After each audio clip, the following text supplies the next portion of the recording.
دا وګورئ پاکستان د پوځ مشر کونی باجوا ټول عمر کونه ورکوله، اوس دلته راغله د په اروپا کې کونه ورکوي په سپینه ګیره. دې خواته وګورئ، خرپسته مردګا وه، دې خواته وګوره. برا بلا کہا تھا. انڈیا میں افغان مہاجرین کی تعداد صرف 14,000 ہے. پاکستان میں ان کی تعداد 37 لاکھ ہے. ایران میں 30 لاکھ افغانی رہتے ہیں. 2006 میں ایران نے بھی جب 1.5 لاکھ غیر قانونی افغان باشندوں کو ڈیپورٹ کیا تھا تو اتنا ہی شور مچا تھا جتنا آج مچ رہا ہے. پاکستان میں افغانیوں کو کیمپوں میں رہنے کی بجائے معاشرے میں بکھر جانے، شادیاں اور کاروبار کرنے اور جائیدادیں خریدنے کی مکمل آزادی تھی. ان کے وہم و گمان سے بھی یہ بات اب باہر نکل چکی تھی کہ ایک دن انہیں اچانک واپس جانے کا کہا جائے گا. یہی اصل وجہ ہے افغانوں کے غم و غصے کی. دوسری وجہ یہ ہے کہ اپنی تباہی کی وجوہات وہ اپنے باطن میں تلاش کرنے کی بجائے سارا ملبہ پاکستان پہ گرانا چاہتے ہیں. افغانوں کی تباہی کی سب سے بڑی وجہ جہادیوں کی آپس میں لڑائی تھی. سوشل میڈیا پر افغان مہاجرین کو واپس بھیجنے کے معاملے پر افغانی شدید غم و غصے کا اظہار کر رہے ہیں. ایسی ایک ویڈیو میں ایک افغان بھائی پاکستانیوں کو اسرائیلیوں سے بدتر قرار دیتا اور سنگین نتائج سے متنبع کرتا ہے. وہ یہ کہتا ہے کہ ہم نے تو سوویت یونین کو سبق سکھا دیا تھا، تم بھلا کیا چیز ہو. افغانوں کا کہنا یہ ہے کہ تمام ہمسایوں سے پاکستان کے تعلقات کشیدہ ہیں، چنانچہ پاکستان ہی فساد کی جڑ ہے. پاکستان کہتا ہے کہ افغان عبوری حکومت آنے کے بعد پاکستان میں دہشت گردی میں 60% تک اضافہ ہوا. دراصل یہی وجہ ہے کہ افغان حکومت کو سخت رد عمل دینے کے لیے فوج نے افغانوں کو واپس بھیجنے کا فیصلہ کیا. پاکستان نے لاکھوں افغان مہاجرین کی 4 دہائیوں تک میزبانی کی. تاہم گزشتہ 2 سال میں افغان سرزمین سے دہشت گرد حملوں میں بے حد اضافہ ہوا ہے. نگران وزیر اعظم کے مطابق حالیہ خودکش حملوں میں 15 افغان شہری ملوث نکلے. اقوام متحدہ کی رپورٹ میں افغانستان سے پاکستان میں پاکستان مخالف سرگرمیوں کا ذکر کیا گیا. پاکستان کی مثال ایک ایسے رشتہ دار کی ہے جو اپنے کسی رشتہ دار کے ساتھ نیکی کی کوشش کرتا ہے اور بعد میں یہ نیکی اس کے گلے پڑ جاتی ہے. بہت سے لوگ یہ کہتے ہیں کہ پاکستان افغانستان کو فتح کرنے، اس سے اپنی اسٹریٹجک ڈیپتھ بنانے کی کوشش کرتا رہا. یہ بات کسی حد تک درست ہے.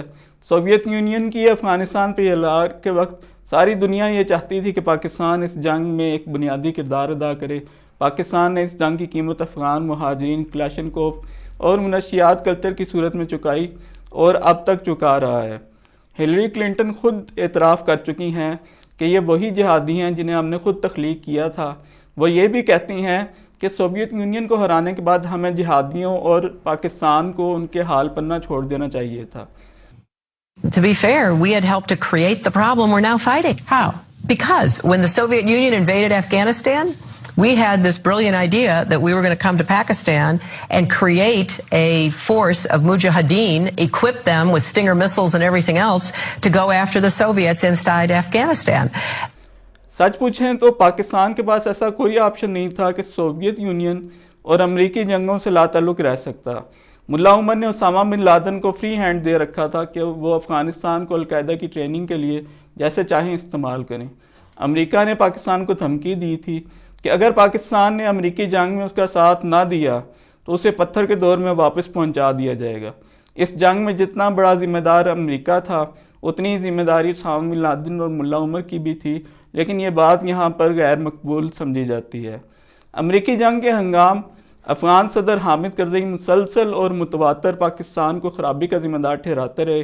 امریکہ ISI کو ذمہ دار ٹھہراتا رہا. پاکستان کا کہنا یہ تھا کہ تحریک طالبان والے افغان سرزمین سے آپریٹ کرتے ہیں، سبھی فریق ایک دوسرے کو دھوکہ دے رہے تھے۔ یہ جنگیں گزر چکی ہیں لیکن ان کے ناقابل تلافی زخم پاکستان کو لگے ہیں، $1.25 ارب کا مالی اور 70,000 افراد کا جانی نقصان۔ آج بھی تحریک طالبان کے محفوظ ٹھکانے افغانستان میں موجود ہیں۔ پاک افغان سرحد پر اسمگلنگ سے ہونے والا نقصان اس کے سوا ہے۔ جنرل کیانی کے دور میں جب پاک افغان سرحد پہ باڑ لگانے کا منصوبہ پیش کیا گیا تو افغانستان نے کئی سال تک اس کی شدید مزاحمت کی، اس لیے کہ افغانستان میں اسمگلنگ ایک جرم نہیں بلکہ ایک طرز زندگی سمجھا جاتا ہے۔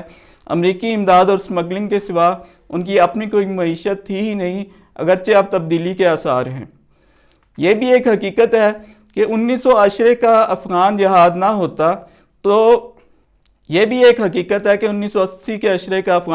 نہ ہوتا تو پاکستان نہ ایٹم بم بنا سکتا، نہ دنیا اسے بنانے دیتی، جیسے ایران کو نہیں بنانے دیا۔ سب جانتے تھے کہ پاکستان ایٹم بم بنا رہا ہے، مگر افغان جہاد کی وجہ سے سب چپ رہنے پر مجبور تھے۔ جنرل ضیاء الحق کا یہ انٹرویو دیکھیے جس میں وہ ایک غیر ملکی صحافی کو لبھا رہے ہیں۔ Equivalent of say three or four sheds, and in shed 1 you have certain components, shed 2 you have certain components, shed 3 you have certain components.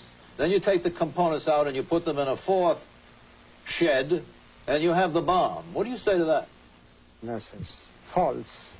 Totally false. When Pakistan does not have the intentions or the urgent desire to have a nuclear device, why should we have such things? These are all... Why is this device? Bharat کی صورت میں ایک ازلی دشمن پیدائشی طور پر پاکستان کو میسر آیا جو اکھنڈ بھارت کا متمنی تھا۔ افغانستان میں 2 عالمی طاقتوں کی جنگوں کے پاکستان پہ اثرات، کلاشنکوف اور منشیات کا کلچر، یہ سب پاکستان کی تقدیر تھی۔ شاید یہی سب سے بڑی وجہ ہے کہ پاکستان میں فوج کا اثر اور رسوخ انتہائی حد سے بڑھتا چلا گیا، جس کا خمیازہ منتخب حکومتوں کو چلتا کرنے کی صورت میں ہم نے بار بار بھگتا اور آج بھی بھگت رہے ہیں، جب فوج پوری قوت سے تحریک انصاف کو کچلنے کی کوشش کر رہی ہے۔ یہ ایک حقیقت ہے کہ اپنے ہمسائے تبدیل نہیں کیے جا سکتے۔ افغانستان کو ہمارے اور ہمیں افغانستان کے ساتھ رہنا ہے، یہ بات فریقین کو یاد رکھنی چاہیے۔ اگر نہیں رکھیں گے تو تکلیف اٹھائیں گے۔